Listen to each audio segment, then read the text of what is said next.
त्यानंतर होईलच प्रेम मालिकेच्या आजच्या भागामध्ये आपण धमाकेदार आणि त्यासोबतच इंटरेस्टिंग असा एपिसोड प्रेक्षकांनो पाहणार आहोत. इथे आता पार्थ हा त्याच्या बेडरूममध्ये झोपलेला असतो आणि तेव्हा काव्याबरोबर घालवलेले ते क्षण, काव्याचा तो हसरा चेहरा, तो स्पर्श, ते तिचं फिसकरणं आणि त्यासोबत सगळं काही आज इथे पार्थला आठवत असतं. एका कुशीवर झोपत असतो, पण काव्याच्या खूप आठवणी त्याला येत असतात.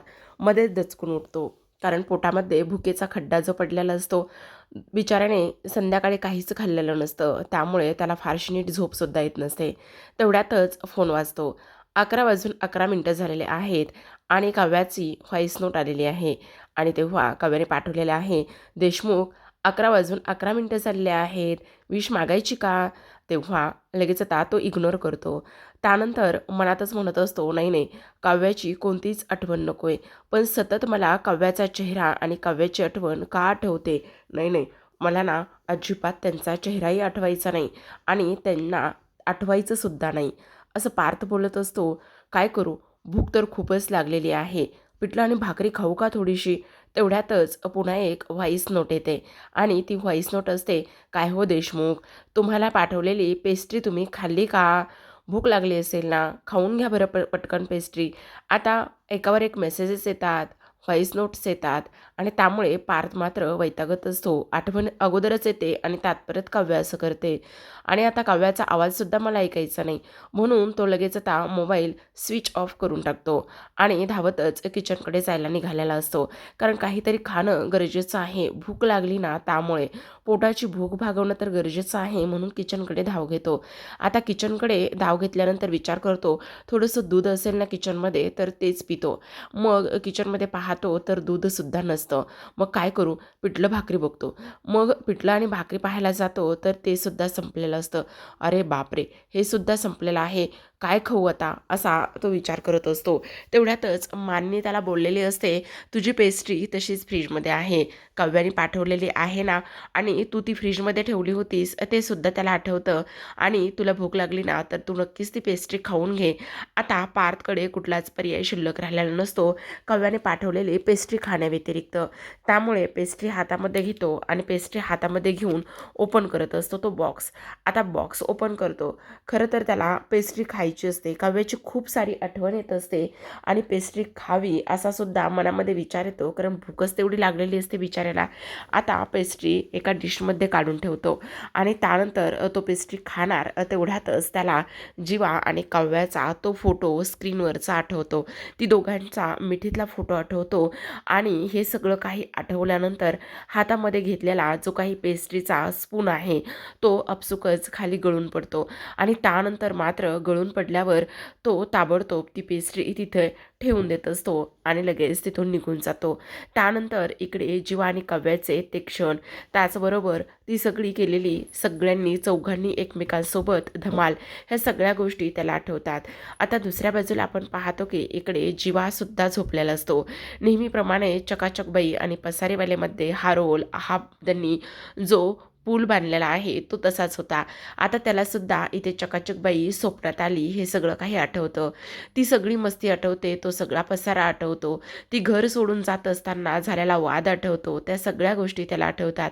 त्याचबरोबर आनंदात असताना नंदिनीला मारलेली ती मिठीसुद्धा त्याला आठवत असते आणि तेव्हा तो म्हणत असतो, चकाचक बाई प्लीज नंदिनी, मला सोडून जाऊ नकोस ना गं, नंदिनी मी काय म्हणतोय, सोडून जाऊ नको, सोडून जाऊ नको, असं म्हणूनच आरडाओरडा सुरू असतो.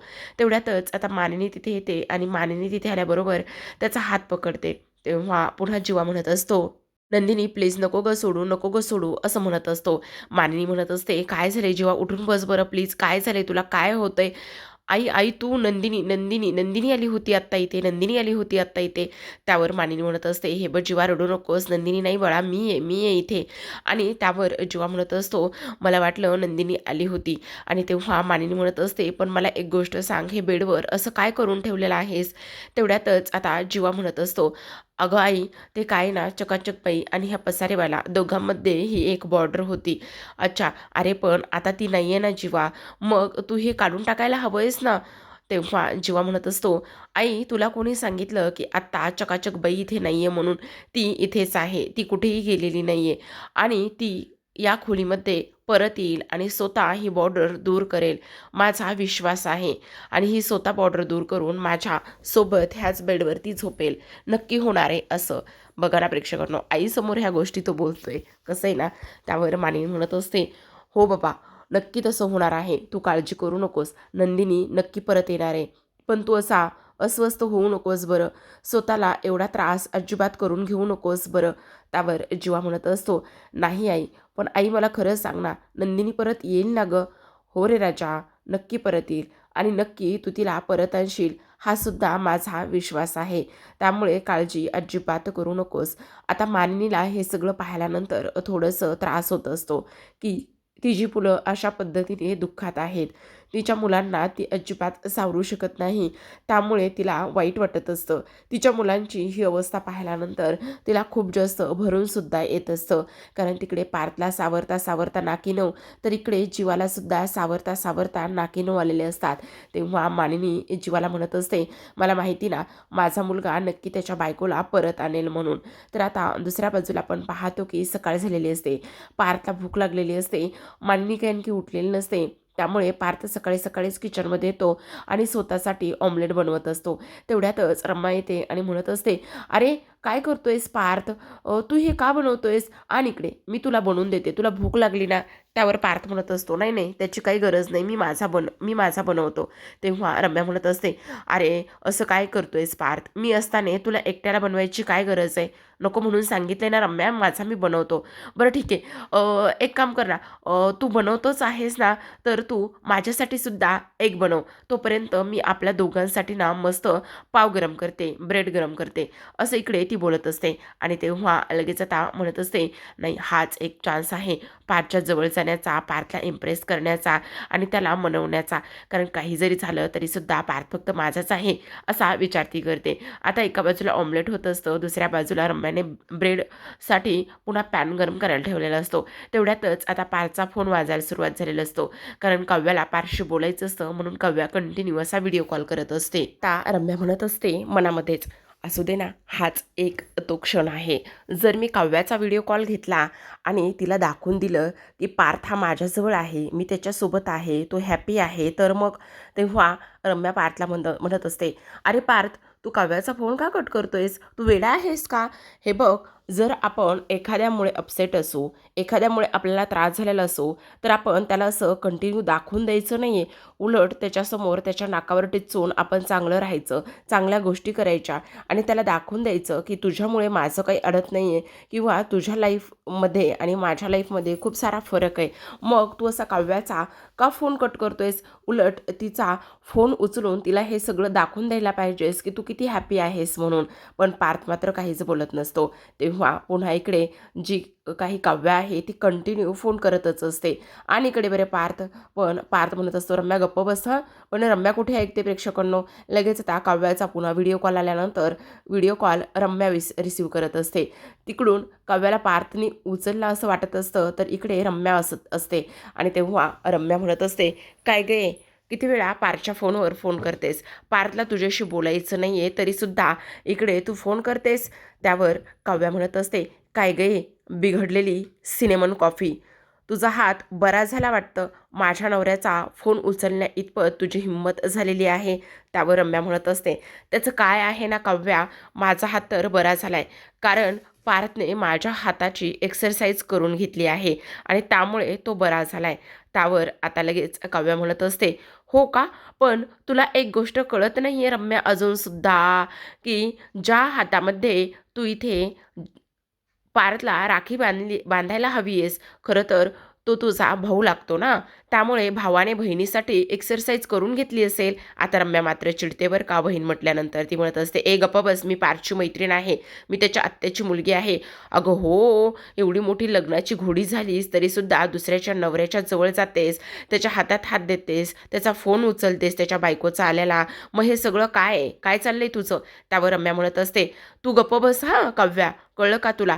तुझे हे गुण आम्ही बघितलेत ना, लग्न झाल्यानंतर दिरासोबतच काय काय केलं आहेस तू. असं बोलल्यानंतर आता मात्र पार्थ हा रम्यावर चिडलेला असतो बरं का. काव्याला तर रागच आलेला असतो. आता दिराचं नाव काढल्यानंतर आणि तुझ्या त्या अफेअरबद्दल हे सगळं काही बोलल्यानंतर पार्थ म्हणत असतो, स्टॉप इट रम्या, असं बोलल्यानंतर तो मात्र रागानेच तिच्या हातातला फोन काढून घेतो आणि रागानेच तिच्या हातातला फोन काढून घेऊन तो तिथून निघून जात असतो. आता तिथून निघून गेल्यानंतर जाता जाता रम्याला म्हणत असतो, काय चाललंय रम्या, काय काय बोलतेस काय तू हे? त्यावर रम्या म्हणत असते, बघितलंस ना ती कशी बोलते, तर ती मला आणि तुला बहीण भावाचं नातं नातं लावते, मग मी नाही का बोलायला पाहिजे? तसं म्हटल्यानंतर आता पार्थ रागाने निघून जातो. इकडे मात्र रम्याला हसायला आलेलं असतं. ती म्हणत असते, अरे वा वा वा वा पार्थ, तू अजिबात काळजी करू नकोस. भूतकाळाचे असे चटके मी तुम्हा दोघांना देणार आहे ना, की काही जरी झालं तरीसुद्धा तुम्ही पुन्हा अजिबात विचार करणार नाहीत. असं म्हणून आता तिला चटका बसलेला असतो बरं का, कारण तिने त्या गरम पॅनवरच हात ठेवलेला असतो. आता दुसऱ्या बाजूला मात्र काव्याला खूपच राग येत असतो. काव्या म्हणत असते, ह्या रम्याच्या थोबाडावर एकदा ना मी नाही ना सिनेमन कॉफी ओतली तर नावाची काव्या नाही आहे. जोपर्यंत सिनेमन कॉफी हिच्या थोबाडावर ओतत नाही ना, तोपर्यंत मी काही गप्प बसणार नाही. इकडे मात्र चांगलाच रम्याचा हात भाजलेला असतो, त्यामुळे तिची चिडचिड होत असते. जी मुलगी दुसऱ्याला चटके देण्याचा विचार करत असते ना, तिला चांगला चटका बसलेला असतो. पण असू दे म्हणते, आणि काही जरी झालं तरीसुद्धा पार्थ आता कसा वागला, कशा पद्धतीने सगळं रिॲक्ट झालं ना, हे जास्त महत्त्वाचं आहे. आता काव्याला राग आलेला असतो, मग तो राग कशावर काढायचा बरं? म्हणून आता नाश्ता केलेला नसतो आणि नाश्ता करण्यासाठी डायनिंग टेबलवरती बसते. आता खूप सारे पोहे डिशमध्ये ओतून घेत असते आणि रागारागानेच घशामध्ये पोहे कोंबत असते. आता एवढे पोहे कोंबत असते की काही विचारू नका. पोहे कोंबत असताना एवढा ठसका लागतो की काही विचारूच नका. तेवढ्यातच नंदिनी म्हणत असते, अगं काव्या काय करतेस तू हे? एवढे पोहे का बरं तोंडामध्ये कोंबत आहेस? काय चाललंय तुझं? ठसका लागेल ना. अगं पाणी पी, पाणी पी. म्हणून नंदिनी तिला पाण्याचा ग्लास देते आणि तिला विचारते की काय झालेलं आहे नेमकं? अशी का वागतेस तू काव्या? पण आता काव्या म्हणत असते, का नको वागू? त्या रम्यामुळे हे सगळं काही झालेलं आहे. त्या रम्याचा तर मला असा राग आलाय ना ताई, काय सांगू तुला ना. ती रम्याशी का वागते माझ्यासोबत? एकदा ना तिच्या तोंडावर सिनेमन कॉफी मारली ना तरच ती शांत बसणार आहे. जोपर्यंत मी त्या रम्याच्या थोबाडावर सिनेमन कॉफी मारत नाही ना, तोपर्यंत मी काही शांत बसणार नाहीये. काय गरज आहे माझ्यामध्ये आणि पार्थमध्ये येण्याची? नेहमी माझ्यामध्ये आणि पार्थमध्ये येत असते. म्हटलं पार्थसोबत 2 शब्द बोलावं तर नाही, आली लगेच महामाया परत. त्यावर आता नंदिनी म्हणत असते, काव्या मला एक गोष्ट सांग, तुझी काय अपेक्षा आहे त्या रम्याकडून आणि वसुहत्याकडून? तुला असं वाटतं का की त्यांनी तुझं सांत्वन करावं, त्यांनी तुला अंजरावं गोंजरावं, झालेल्या गोष्टीविषयी तुझ्यासोबत 2 शब्द बोलावे, मिठीत घ्यावं, असं वाटतंय का तुला? असं कसं होईल ग काव्या? बोल ना. त्यावर काव्या मात्र तिच्याकडे पाहतच असते, कारण काव्याला सुद्धा इकडे ते पडणं पटलेलं असतं. कारण रम्या आणि वसू असं का करतील? हे बघ काव्या, आपल्या घरच्याच लोकांनी आपल्याला जर फसवलं असेल, आपल्या घरच्याच लोकांनी आपली जर इथे खोट्या पद्धतीने बोलून फसवणूक केली असेल, तर बाहेरच्याकडून का बरं आपण अपेक्षा कराव्या? मी नेहमी तुझ्यासमोर होते, नेहमी जीवाबद्दल भरभरून बोलायचे मी, जीवाबद्दल भरभरून तुझ्याकडे कौतुक करायचे मी. नेहमीच हे सगळं काही असायचं. आनंदात पाणीपुरी खायचो, आनंदामध्ये फिरायला गेलो. पण तेव्हा तुला तुझ्या ताईला एकदासुद्धा सांगावंसं नाही वाटलं, की अगं ताई, ज्या मुलाबद्दल तू एवढं बोलतेस, तो माझा भूतकाळ आहे. तू एकदा तरी सांगायला हवं होतंस काव्या. तू हे सांगितलं नाही आहेस, तर मग तू दुसऱ्याकडून का अपेक्षा करतेस काव्या? बघ, तू दुसऱ्याकडून अपेक्षा करू नकोस. आणि आणखी एक सर्वात महत्त्वाची गोष्ट म्हणजे मला सतत असं वाटतंय, जेव्हा जेव्हा मी तुझ्याकडे पाहते, जेव्हा जेव्हा जीवाकडे मी पाहते ना, तेव्हा तेव्हा असं वाटतंय की मी तुम्हा दोघांची गुन्हेगार आहे. माझ्यामुळे तुम्ही दोघंजणं एकत्र आला नाही आहेत. माझ्यामुळे तुम्हा दोघांची ताटातूट झाली. हे सतत माझ्या मनामध्ये येते. त्यावर काव्या म्हणत असते, ताई प्लीज तू असं का बोलतेस? नाही आहे असं काही अगं. हो काव्या, कारण तसंच आहे. जर तुम्ही सांगितलं असतं तर काहीतरी पर्याय निघाला असता, काहीतरी बोलून मार्ग निघाला असता. त्यामुळे आज मलाच खूप वाईट वाटतंय. मला माझ्या स्वतःमध्ये नंदिनी शोधायला सुद्धा कठीण जाते. असं म्हणूनच नंदिनी रडायला लागलेली असते. तेवढ्यातच काव्या तिला सावरते आणि समजवत असते. रडणाऱ्या नंदिनीला इथे शांत करण्याचा प्रयत्न करते. पण नंदिनी म्हणत असते, खरं तर काव्या तू मला माफ कर, मी तुझी खूप मोठी गुन्हेगार आहे, म्हणूनच हात जोडत असते. तेवढ्यातच आता काव्या मात्र नंदिनीच्या मिठीत शिरते आणि म्हणत असते, नाही ताई प्लीज शांत हो. आता नंदिनी रडत असतानाच तिचा फोन वाजलेला असतो. आता फोन आलेला असतो पार्थचा. तेव्हा ती फोनवर बोलायला घेते आणि फोनवर बोलत असताना म्हणत असते, काय झालं पार्थ, इथे ना नेटवर्क नाही आहे. तुम्हाला काही बोलायचं आहे का? पार्थ, हॅलो पार्थ. तेवढ्यातच आता ती बोलत बोलत फोनवर बाहेर जात असते. ती फोनवर बोलत बाहेर गेल्यानंतर इकडे काव्या विचार करत असते, बापरे, पार्थचा फोन नंदिनीताईला का आणि कशासाठी आला असेल? नेमकं काय झालं असेल? का फोन केला असेल? नाही नाही, ऐकायलाच पाहिजे. जाऊ का, ऐकू का पाठीमागे? तर इकडे नंदिनी बोलत असते, हा पार्थ बोला ना, काय झालेलं आहे? तेव्हा पार्थ म्हणत असतो, नंदिनी, मला तुम्हाला तुमच्याशी थोडंसं बोलायचं आहे. तुम्ही फ्री आहात ना? हो पार्थ बोला ना, फ्री आहे. कशाबद्दल बोलायचं आहे? ॲक्च्युली काय आहे ना नंदिनी, मला तुम्हाला भेटून थोडंसं बोलायचं होतं. काही गोष्टी डिस्कस करायच्या होत्या. मला आज तुम्ही भेटायला येऊ शकता का प्लीज? त्यावर नंदिनी म्हणत असते, काय झालं आहे पार्थ, सगळं ठीक आहे ना? हो हो, सगळं ठीक आहे, पण प्लीज आपण सगळं काही इन डिटेलमध्ये भेटून बोलूया का? त्यावर नंदिनी म्हणत असते, हो चालेल ना, कुठे भेटायचं आहे तेवढं सांगा. तेव्हा पार्थ म्हणत असतो, कॅफे मिलन. कॅफे मिलन या इथे तुम्ही मला भेटायला या. तेव्हा नंदिनी म्हणत असते, ठीक आहे, कॅफे मिलन. बरं पार्थ, येते मी तुम्हाला भेटायला, पण मला लोकेशन पाठवतं का? तेव्हा पार्थ म्हणत असतो, हो चालेल ना, मी तुम्हाला लोकेशन पाठवतो. असं म्हणून पार्थ आता कॅफे मिलनचं लोकेशन नंदिनीला पाठवत असतो. आता इकडे पार्थ आणि नंदिनी भेटणार तर असतात प्रेक्षकांनो, पण आता नंदिनी आवरण्यासाठी तिच्या रूममध्ये जाते. इकडे लगेचच लागलीच काव्या तिचा फोन हातामध्ये घेते आणि जीवाला कॉल करत असते. आता काव्याचा फोन का बरं आला असेल असा विचार जीवा करतो आणि म्हणत असतो, हां बोल ना काव्या, का बरं फोन केलेला आहे? सगळं काही ठीक आहे ना? तेव्हा काव्या म्हणत असते, अरे जीवा, सगळं काही ठीक आहे, पण तुला एक गोष्ट सांगू का? आत्ता नंदिनीताईला पारचा फोन आला होता आणि पारचा फोन आल्यानंतर इथे ते दोघेजणसुद्धा भेटणार आहेत एकमेकांना. काय? का भेटणार आहेत? ते नाही माहिती, पण आत्ता इथे नंदिनीताई बोलत होती की पार्थने तिला कॅफे मिलनमध्ये भेटायला बोलवले. हां मग, पण मी काय म्हणते जीवा, तू ऐकून घे ना माझं. आता ते दोघे भेटतात, बोलतात, पण एक गोष्ट मात्र लक्षात येते का? मी नंदिनीताईशी बोलते, तू पार्थशी बोलतोयस, मी पार्थशी बोलते, तू सुद्धा नंदिनीताईशी बोलत आहेस. हां मग, पण आता वेळ आलेली आहे, आपण चौघांनी एकमेकांसमोर बसूया आणि चौघांनी एकमेकांसमोर बसून जे काही आहे ते सगळं काही क्लिअर बोलून टाकूयात. म्हणजे कसं, त्यांनाही टेन्शन नको आणि आपल्यालाही टेन्शन नको.